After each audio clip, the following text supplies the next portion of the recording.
Everyone good morning, नमस्कार। कैसे हैं? होप सब बढ़िया होंगे। स्टार्ट करेंगे आज का सेशन। जैसा कि आप सभी जानते हैं, आपने देखा होगा थंबनेल पे, आज हम पढ़ने वाले हैं फिनॉल। यानी अगर आप क्लास 10th में हैं, 11 में है, 12th में है, तो आपके लिए ये टॉपिक बहुत ज्यादा इंपॉर्टेंट होने वाला है।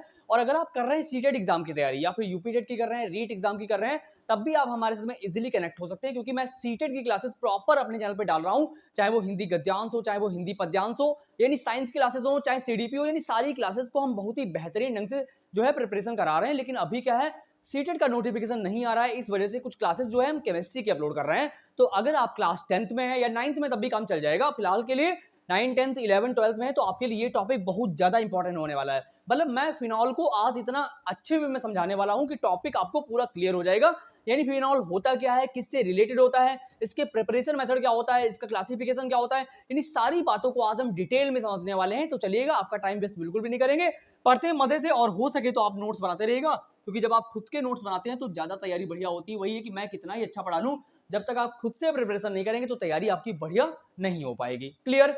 चलते हैं, आज हम पढ़ने वाले हैं फिनॉल। यानी आज का हमारा जो टॉपिक रहेगा फिनॉल। यानी आज हम डिस्कस करेंगे इसका क्लासिफिकेशन, इसका प्रिपरेशन मेथड, एंड ये होता क्या है उसको डिटेल में समझेंगे। चलिए, अगर आप पहली बार आए हैं चैनल पे तो लाइक शेयर कर दीजिएगा, ताकि जब भी मैं एक नया वीडियो बनाऊंगा तो आपके पास नोटिफिकेशन आ जाएगा। फिलहाल के लिए सेशन अगर आपको अच्छा लगे तो आप कर दीजिएगा। चलिए, आज हम डिस्कस करने वाले हैं फिनॉल को, फिर उसके बाद में क्लासिफिकेशन पढ़ेंगे, प्रिपरेशन मेथड पढ़ने वाले हैं। देन अभी हम पढ़ते हैं फिनॉल, समझते हैं कि होता क्या है फिनॉल। बहुत ही डिटेल में समझेंगे, बढ़िया से समझेंगे। और कॉपी पेन लेके बैठिए, हो सके तो आप नोट्स बनाइए मेरे साथ में। चलिए देखो, फिनॉल की अगर बात करी जाए तो फिनॉल होता क्या है, टोटली यानी पूरा ओवरव्यू समझने वाले हैं कि आज हम समझेंगे फिनॉल है क्या। जैसे मान लीजिए, अगर मैं बात करूं एरोमेटिक कंपाउंड्स की, यानी एरोमेटिक कंपाउंड्स होते क्या है। यानी एरोमेटिक का मतलब क्या होता है, हिंदी में बात करें तो बंद श्रृंखला। क्या होता है? बंद श्रृंखला। यानी देखो, अगर बात, एक होता है एरोमेटिक और एक होता है एलिफैटिक।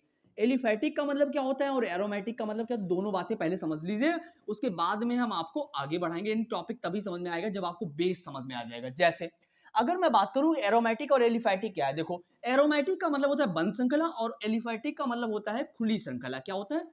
खुली श्रृंखला। देखो, एरोमेटिक के अंदर क्या आएगा उसको समझते हैं, फिर एलिफैटिक के अंदर का समझेंगे। देखिएगा, एरोमेटिक के अंदर मैंने बोला कि इसके अंदर जैसे मान लीजिए बेंजीन आएगी। क्या आएगी? बेंजीन। अब बेंजीन बनाने के दो तरीके होते हैं, कि ये बेंजीन है और इसके अलावा एक बेंजीन को हम और बना सकते हैं। एक एक कॉलम को छोड़ के हम ऐसे लगाते हैं, ऐसे और ऐसे करते हैं। फिलहाल के लिए हम दोनों तरीके से बेंजीन को इजीली बना सकते हैं। अब देखो, यहाँ पे आपको ये तो दिख रहा है कि बेंजीन बंद श्रृंखला, यानी जो भी बंद श्रृंखला से रिलेटेड कंपाउंड होंगे उनको हम एरोमेटिक में पढ़ते हैं। और एरोमेटिक के बारे में बताया था केकुले नाम के साइंटिस्ट ने, यानी एरोमेटिक कंपाउंड्स के बारे में केकुले नाम के एक साइंटिस्ट हैं जिन्होंने बताया था। और एलिफैटिक का मतलब होता है कि इतने इसके अंदर जितने भी ओपन चेन का मतलब खुली श्रृंखला वाले कंपाउंड जो होते हैं, वो सब इसके अंदर आते हैं। किसके अंदर? एलिफैटिक के अंदर। यानी एलिफैटिक के अंदर वो कंपाउंड्स आते हैं जो कैसे होते हैं? ओपन चेन में होते हैं। मतलब मैं आपको केवल ये बात समझाने की कोशिश कर रहा हूं कि एलिफैटिक क्या होता है और एरोमेटिक क्या होता है। चाहे आप हिंदी मीडियम से हैं, इंग्लिश मीडियम में है, कोई भी फर्क नहीं पड़ने वाला। देखो, और एरोमेटिक का मतलब है कि जो बंद श्रृंखला वाले कंपाउंड होते हैं, यानी एरिल वाले, तो वो एरोमेटिक होते हैं। ओपन चेन का मतलब यानी जो ओपन वाले होते हैं, खुली श्रृंखला वाले होते हैं, इनको एलिफैटिक बोलते हैं। और इसके बारे में हाफमैन नाम के एक साइंटिस्ट हैं जिन्होंने इसके बारे में बताया था। हाफमैन नाम के एक वैज्ञानिक हुए हैं। ये टॉपिक उनके लिए भी क्लियर हो सकता है जो कहीं स्कूल में डेमो देने जा रहे हैं, है ना। तो मैं पूरा बेस से समझा रहा हूं आपको। तो ये बात आपको समझ में आ गई कि एरोमेटिक क्या होते हैं और एलिफैटिक क्या होते हैं। देखिएगा, अब हम थोड़ा आगे बढ़ेंगे। जैसे अगर बात करें हम एरोमेटिक कंपाउंड की, देखो यहाँ पे थोड़ा समझते हैं। एरोमेटिक, एरोमेटिक का मतलब क्या है? देखिए, एरोमेटिक का मतलब है ए आर, यानी एरिल। क्या बोलते हैं इसको? ए आर बोलते हैं, एरिल बोलते हैं। और एलिफैटिक का मतलब क्या है उसको देखते हैं थोड़ा सा। एलिफैटिक का मतलब है, यानी कॉमन में इसको हम आर बोलते हैं। क्या बोलते हैं? आर, यानी एलिफैटिक है। और एरोमेटिक को ए आर बोलते हैं। इतनी बात क्लियर? अब आपको मैं पढ़ाने जा रहा हूं फिनॉल। फिनॉल का फॉर्मूला क्या है? फिनॉल को पहले समझते हैं कि फिनॉल क्या है। फिनॉल एलिफैटिक है कि एरोमेटिक है, इस बात को समझने जा रहे हैं। देखिएगा, जैसे फिनॉल की अगर बात करें तो इसका फॉर्मूला होता है, जैसे बेंजीन जो होती है, और बेंजीन जैसे मैंने बनाई और बेंजीन के ऊपर मैंने लगाया डायरेक्टली OH। अब देखो, बेंजीन के ऊपर डायरेक्टली मैंने OH लगाया हुआ है। अब आप कहोगे सर OH क्या होता है? OH की क्लास में दे चुका हूं। OH को अल्कोहल बोलते हैं। क्या बोलते हैं OH को? OH को हम बोलते हैं हाइड्रोक्सी बोलते हैं। क्या बोलते हैं? हाइड्रोक्सी बोलते हैं। या फिर इसको हम IUPAC में ऑल बोलते हैं। क्या बोलते हैं? IUPAC में ऑल बोलते हैं। और कॉमन लैंग्वेज में इसको हम हाइड्रोक्सी बोलते हैं। पहली बात तो OH जो है ये क्या है, ये एल्कोहल है। क्या है? एल्कोहल है। क्या है?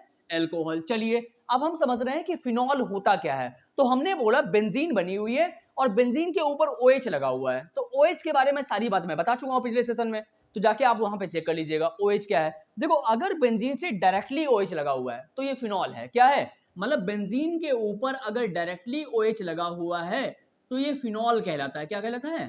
फिनॉल। अब आपको ये बात समझ में आई कि फिनॉल क्या है, यानी एरोमेटिक रिंग से कनेक्ट है OH। यानी एरोमेटिक क्या है? बेंजीन है। बेंजीन बंध श्रृंखला है कि नहीं है, तो ये एरोमेटिक हो गई।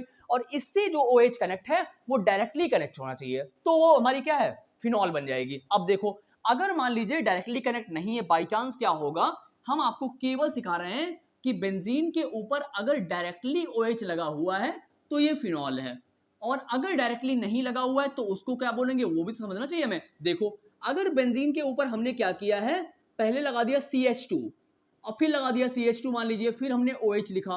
अब आपको मैंने बताया है जितने भी ऑर्गेनिक कंपाउंड हैं, लेकिन मतलब जितने भी कार्बनिक यौगिक हैं, अगर उनमें बंध श्रृंखला बेंजीन से OH डायरेक्टली कनेक्ट है तो वो फिनॉल है, लेकिन अगर डायरेक्टली कनेक्ट नहीं है तो ये फिनॉल नहीं होगा। सिंपल बात समझ लीजिएगा, फिनॉल ना होकर ये होता है एरोमेटिक यौगिक। क्या होता है? एरोमेटिक कंपाउंड होता है। क्या होता है? एरोमेटिक कंपाउंड होता है। समझ गए? एरोमेटिक यौगिक यानी अगर डायरेक्टली कनेक्ट नहीं है तो वो एरोमेटिक कंपाउंड होगा, एरोमेटिक यौगिक होगा, और अगर डायरेक्टली कनेक्ट है तो वो फिनॉल होगा। इतनी बात आपको समझ में आई? यानी अब आपको डेफिनेशन पूरी बढ़िया से समझ में आ गई है कि फिनॉल होता क्या है। यानी किसी भी एरोमेटिक रिंग से हमारा OH कनेक्ट होना चाहिए, वो भी डायरेक्टली कनेक्ट होगा, तब वो फिनॉल कहलाएगा। देखिएगा इतनी बात तो हमारी क्लियर हो गई। अब इसके बारे में हम समझ भी गए हैं अच्छे से। अब हम थोड़ा सा आगे बढ़ जाते हैं कि आगे क्या बात बोली गई। देखिएगा और फिनॉल की बात करें तो इसके अगर हम क्लासिफिकेशन के बारे में आपको बताएं कि फिनॉल का क्लासिफिकेशन या प्रिपरेशन मेथड पहले बताते हैं। पहले इसका बताएंगे प्रिपरेशन मेथड क्या है, यानी बनाने की विधि क्या है उसको जान लेते हैं कि फिनॉल बनाने का प्रिपरेशन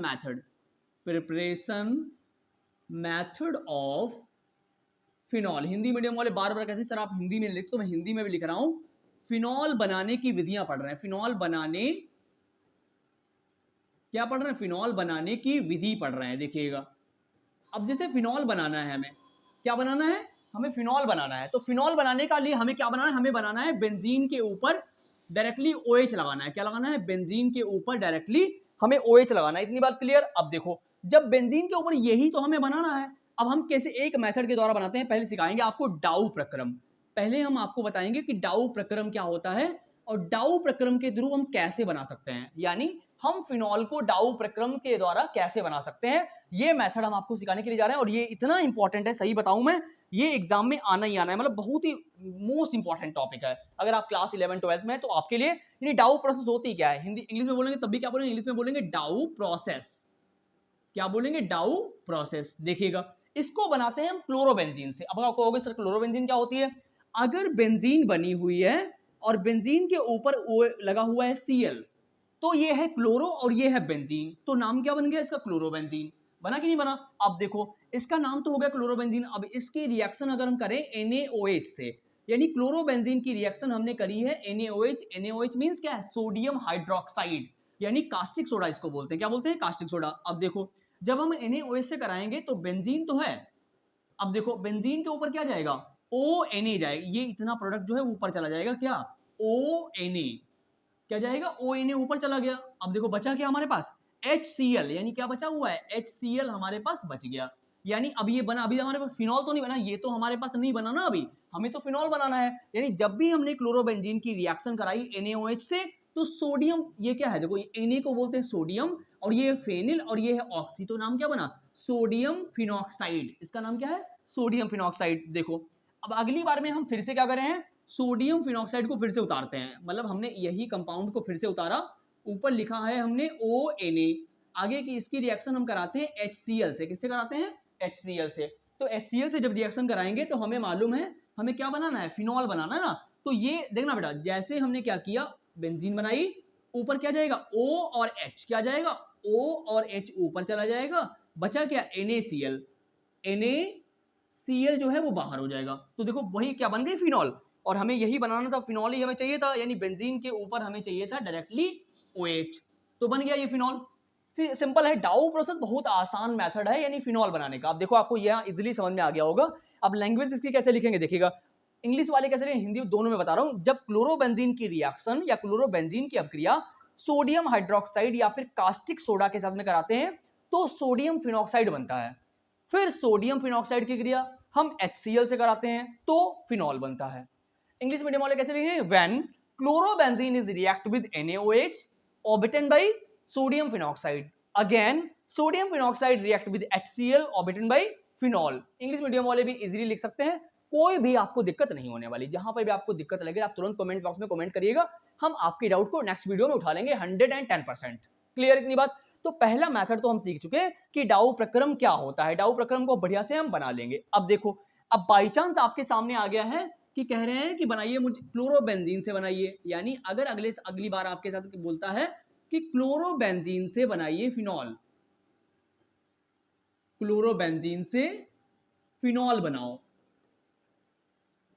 तो कैसे बनाओगे आप हैं? देखो, अगर डायरेक्टली पूछता है तो बनाने का मेथड इसी प्रकार से बहुत आसान है, मतलब उससे भी आसान है जो मैंने अभी आपको बताया। देखो, अगर डायरेक्टली आपसे पूछता है क्लोरोबेंजीन की रिएक्शन आप कराइए NaOH से, अभी सिखा चुका हूं मैं आपको। अगर डायरेक्ट आपसे पूछता है तो, डाउ प्रक्रम नहीं पूछा है तो देखिए, तो बन जाएगा यहां से हमारा क्या, फिनॉल बन गया, और OH जो है ऊपर चला जाएगा, O और H बचा क्या, NaCl बाहर हो जाएगा, यहां से NaCl बाहर हो गया। अब आपको दिख रहा होगा यहां डायरेक्टली मैंने बताया हुआ है आपको, यानी मैंने यहां पे आपको सोडियम फिनॉक्साइड नहीं बताया है कि सोडियम फिनॉक्साइड बनाना है। देखो इजीली मेथड, बहुत आसान सा मेथड है। अगर डायरेक्टली पूछे तो क्लोरोबेंजीन को आप NaOH से डायरेक्टली कनेक्ट करा दो, और अगर आपसे डाउ प्रक्रम पूछ रहा है तो पहले आपको सोडियम फिनॉक्साइड बनाना है, देन उसके बाद में हमको क्या बनाना है, फिनॉल बनाना है।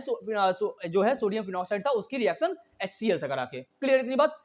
चलिए, अब आपको ये मेथड तो समझ में आ गया कि फिनॉल कैसे बनाना था, यानी हमने 2 मेथड सीख लिए, वो भी बहुत आसान तरीके से। अब देखो, अब आगे मैं आपको बताना चाहूंगा कि ये फिनॉल जो है इसका मेथड भी आपने सीख लिया और होती क्या है फिनॉल वो आपने पढ़ लिया। अब हम थोड़ा सा आगे पढ़ लेते हैं कि इसका क्लासिफिकेशन क्या है। देखिएगा, थोड़ा सा आगे सीखेंगे कि फिनॉल का क्लासिफिकेशन क्या है, थोड़ा सा पढ़ लेते हैं समझ के कि फिनॉल का क्लासिफिकेशन क्या होता है। चलिए पढ़ते रहिए समझ सकते, ताकि आपकी भी तैयारी बढ़िया चलती रहेगी और हमारी भी तैयारी बढ़िया चलती रहेगी। ठीक है, क्लियर इतनी बात। देखो, अब बात करते हैं आगे कि हमारा क्लासिफिकेशन क्या है फिनॉल का। देखिएगा, अब समझते हैं क्लासिफिकेशन का फिनॉल। देखिए, सबसे पहले हम पढ़ रहे हैं क्या, फिनॉल पढ़ रहे हैं, यानी हम बेंजीन के ऊपर पढ़ रहे हैं OH, और इसका करना है हमें वर्गीकरण करना है। क्या करना है, वर्गीकरण, यानी हम क्लासिफिकेशन करने जा रहे हैं फिनॉल का। ठीक है, देखो, अब अगर बात करें, देखो केमिस्ट्री की लैंग्वेज में मोनो की बात करें कि मोनो क्या होता है, मोनोहाइड्रिक फिनॉल एक होती है, क्या होती है, मोनोहाइड्रिक फिनॉल। एक होती है डाईहाइड्रिक फिनॉल, क्या होती है, डाईहाइड्रिक फिनॉल। और एक होती है ट्राईहाइड्रिक फिनॉल, क्या होती है, ट्राईहाइड्रिक। मैं प्रॉपर हिंदी में भी लिख रहा हूं, कोई इंग्लिश में भी सेम लिखते हैं, ऐसे कोई दिक्कत नहीं होने वाली, ट्राईहाइड्रिक फिनॉल। अब देखो, ये बात तो हमारी क्लियर हो गई यहां से कि मोनोहाइड्रिक फिनॉल क्या होता है, डाईहाइड्रिक फिनॉल क्या होता है, एंड ट्राईहाइड्रिक फिनॉल क्या होता है। देखो, सिंपल लैंग्वेज में अगर बोलना चाहें कि मोनोहाइड्रिक क्या है, डाईहाइड्रिक है। देखो, मोनो को क्या बोलते हैं, केमिस्ट्री की लैंग्वेज में एक जो होता है उसको मोनो बोलते हैं, एंड डाईहाइड्रिक यानी 2 जो होता है वो डाई होता है, 3 जो होता है वो ट्राई होता है। यानी केमिस्ट्री की लैंग्वेज में मोनो को एक बोलते हैं, 2 को डाई बोलते हैं, 3 को ट्राई बोलते हैं, और 3 से अगर 4 है तो उसको टेट्रा बोलेंगे, और 4 से ज्यादा है तो उसको पॉली बोलेंगे। ये बात क्लियर हो गई इतनी हमारी। अब देखो, अब हम थोड़ा सा अगर आगे बढ़ना चाहें कि मोनोहाइड्रिक क्या होता है, यानी अगर हम सबसे पहले बात करें कि मोनोहाइड्रिक फिनॉल क्या है, सबसे पहले हम क्लासिफिकेशन करने जा रहे हैं नंबर ऑफ OH ग्रुप, यानी हम क्लासिफिकेशन करने जा रहे हैं नंबर ऑफ OH ग्रुप, यानी OH जितने भी लगे होंगे उस अकॉर्डिंग जो है हम क्लासिफिकेशन करने जा रहे हैं हाइड्रोक्सिल समूह की संख्या के आधार पे। अगर हिंदी में लिखें तो बोलते हैं हाइड्रोक्सिल समूह की संख्या के आधार पे हम जो है करेंगे। क्लियर, देखो, हाइड्रोक्सिल समूह की संख्या के आधार पे, समूह की संख्या के आधार पे हम क्लासिफिकेशन करने जा रहे हैं फिनॉल का। देखिएगा, अब बात करें यहां पे हम कि अगर हमने लिखा पहला क्लासिफिकेशन करेंगे मोनोहाइड्रिक फिनॉल, किसका, मोनोहाइड्रिक फिनॉल पढ़ लेते हैं पहले क्या होता है मोनोहाइड्रिक फिनॉल। देखिएगा, इंग्लिश में भी सेम ही लिखेंगे, ठीक है, इंग्लिश में भी सेम बोलते हैं, मोनोहाइड्रिक फिनॉल। इंग्लिश मीडियम में भी कोई दिक्कत ना होने वाली भाई आपको, मोनोहाइड्रिक फिनॉल। देखो अब बात करें मोनोहाइड्रिक फिनॉल में, एक ही बार में आपको समझ में आ जाएगा कि किसी भी एरोमेटिक रिंग में अगर OH एक लगा हुआ है तो ये मोनोहाइड्रिक है।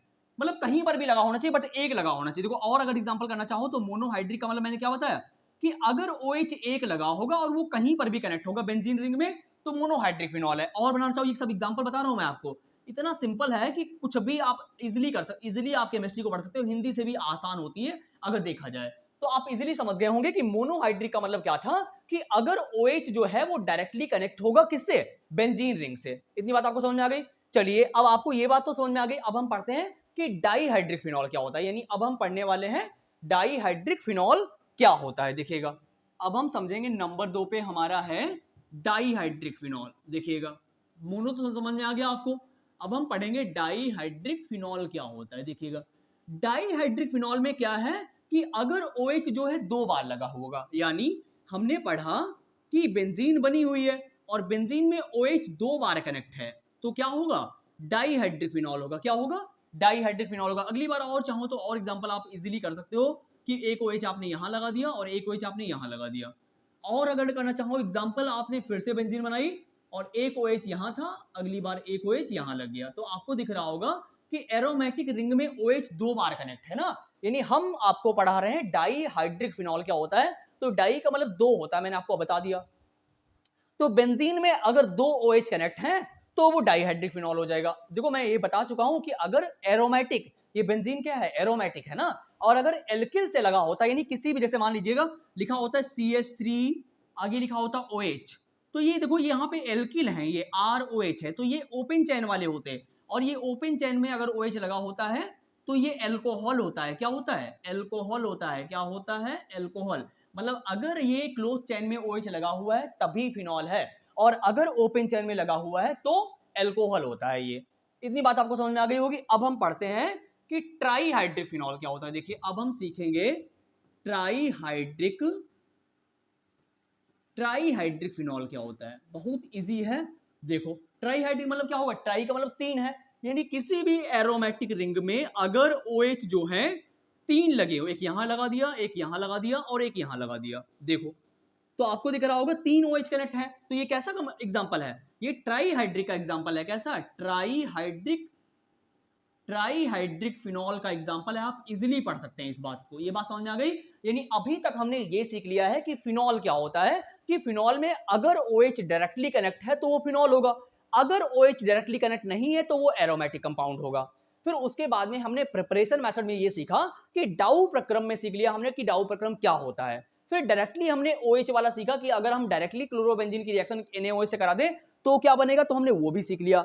उसके बाद में जो है हम पढ़ रहे हैं कि क्लासिफिकेशन में क्या सीख रहे हैं कि मोनोहाइड्रिक क्या होता है, डाईहाइड्रिक क्या होता है, ट्राईहाइड्रिक क्या होता है, ये तो पढ़ रहे हैं। और ये किसके आधार पे पढ़ रहे हैं हम, OH समूह की संख्या के आधार पे, यानी किसी भी एरोमेटिक रिंग में OH कितने लगे हुए हैं तो हम उस अकॉर्डिंग पढ़ रहे हैं ना। तो एक लगा होता तो मोनोहाइड्रिक है, 2 लगे हुए तो डाई है, 3 लगे हुए तो ट्राईहाइड्रिक फिनॉल है। चलिए ये बात तो आपको समझ में आ गई। अब हम थोड़ा सा समझने की कोशिश करेंगे। आपको एक बात, अगर आप क्लास 12 में है, 11 में है, तब भी आपके लिए बहुत आसान सी चीजें हैं, समझ सकते हैं। देखो एक बात बताएंगे कि जैसे मान लीजिएगा एक रिएक्शन की बात करते हैं, हमें क्लास 12 में है, 11 में है, तब भी आपके लिए बहुत इंपॉर्टेंट है। देखो एक रिएक्शन है DDT, क्या है, DDT, ये बहुत ज्यादा इंपॉर्टेंट है अगर आप क्लास 11 12 में, तो देखिएगा तो आपके लिए बहुत मोस्ट इंपॉर्टेंट रिएक्शन है, मतलब 100% आती है, मोस्ट इंपॉर्टेंट रिएक्शन है क्या, DDT। देखिएगा अब आपको फिनॉल तो समझ में आ गया ना, यहाँ पे बेसिक फंडा आपको समझ में आ गया। अब आगे की बातें मैं नेक्स्ट वीडियो में बताऊंगा।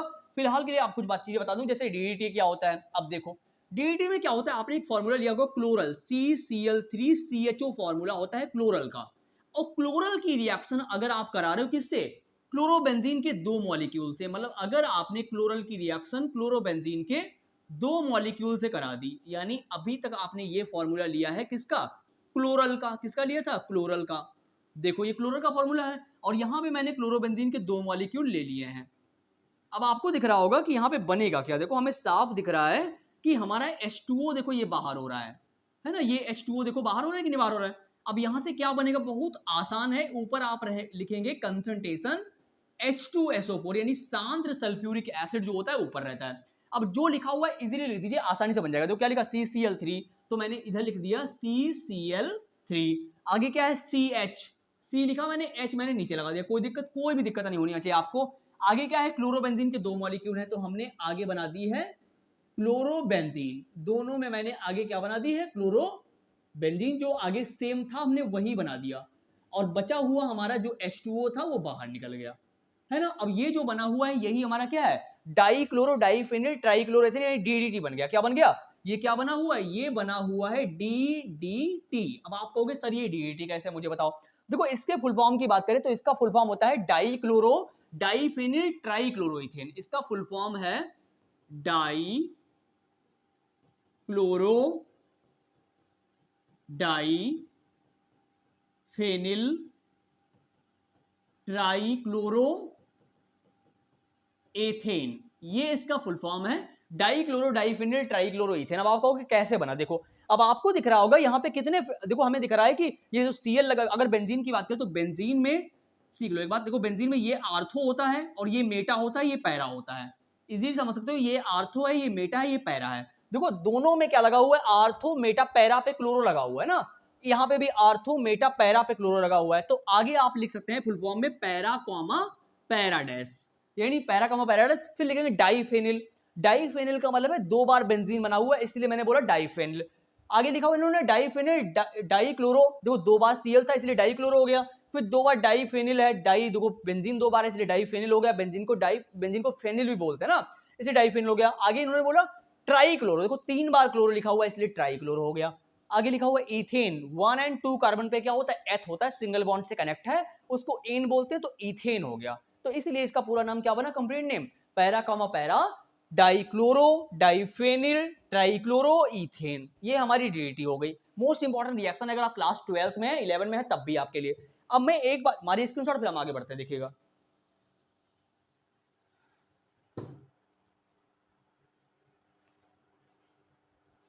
देखो अब हम आगे बढ़े, जैसे मान लीजिए अभी तक हमने क्या पढ़ाया था आपको फिनॉल। अब एक चीज हम आपको और बता दें, देखो ये हमने पढ़ा था फिनॉल, ये एरोमेटिक रिंग थी, ये फिनॉल हो गया था। अब मैं आपको बता रहा हूं कि अगर किसी भी ऑर्गेनिक कंपाउंड में डायरेक्टली मतलब ऐसे लिखा हुआ है इन कंपाउंड यानी ओपन चेन से जुड़ा हुआ है, तो ये क्या होते हैं, ये अल्कोहल होते हैं। क्या होते हैं, अल्कोहल होते हैं, जो बात मैं आपको पहले बता चुका हूं। और इसके क्लासिफिकेशन में आप इजीली सीखते हो कि 1 डिग्री क्या होता है, 2 डिग्री क्या होता है, 3 डिग्री क्या होता है ना। यानी अगर किसी भी एल्किल चेन में बात करी जाए, एक R लगा हुआ है और आगे CH2OH है, तो ये 1 डिग्री होता है। और अगर 2 R लगे हुए हैं ऐसे करके CHOH लिखा हुआ है आगे, तो ये 2 डिग्री होता है। कैसा होता है, 2 डिग्री। आगे अगर 3 R लगे हुए हैं तो ये होता है 3 डिग्री। कैसा होता है, 3 डिग्री है। क्या है, 3 डिग्री। ये भी बहुत सारे बच्चों ने कमेंट किया था कि सर ये समझ नहीं आता, यानी एक R लगा हुआ है तो आप ये समझ जाइए कि 1 डिग्री है, 2 लगे हुए हैं तो 2 डिग्री है, और 3 लगे हुए हैं तो 3 डिग्री, मतलब 3 डिग्री है। तो ये भी बात आपको समझ में आ गई होगी। चलते फिर, इतनी बात आपको समझ में आ गई है, अब हम मिलेंगे नेक्स्ट वीडियो में। आई होप आपको सेशन अच्छा लगा होगा, और सेशन अगर अच्छा लगा हो तो प्लीज लाइक शेयर सब्सक्राइब तो कर देंगे, ताकि जब भी मैं एक नया वीडियो बनाऊंगा तो आपके पास नोटिफिकेशन आ जाएगा, है ना, वही है। और अगर सेशन अच्छा लगा तो लाइक शेयर कर देंगे। जहां पे भी आपको डाउट रहेगा आप कमेंट बॉक्स में कमेंट करिएगा, हम आपके अकॉर्डिंग वीडियो बनाने की पूरी कोशिश करेंगे कि आपको कहां पे दिक्कत रह गई है, कौन सा टॉपिक आपको समझ में नहीं आ रहा है। अगर आप क्लास 9, 10, 11, 12 में, आप तुरंत कमेंट बॉक्स में टॉपिक का नाम लिखिए, हम आपके अकॉर्डिंग उस टॉपिक पे नेक्स्ट वीडियो प्लान करेंगे 110%। और अगर क्लास 12 में, तो क्लास 12 के वीडियो मैं लाता ही रहता हूँ 100%। चलिए फिर मिलते हैं एक नई वीडियो में, नई आशा और उम्मीद के साथ में। Thank you so much for coming, thank you so much.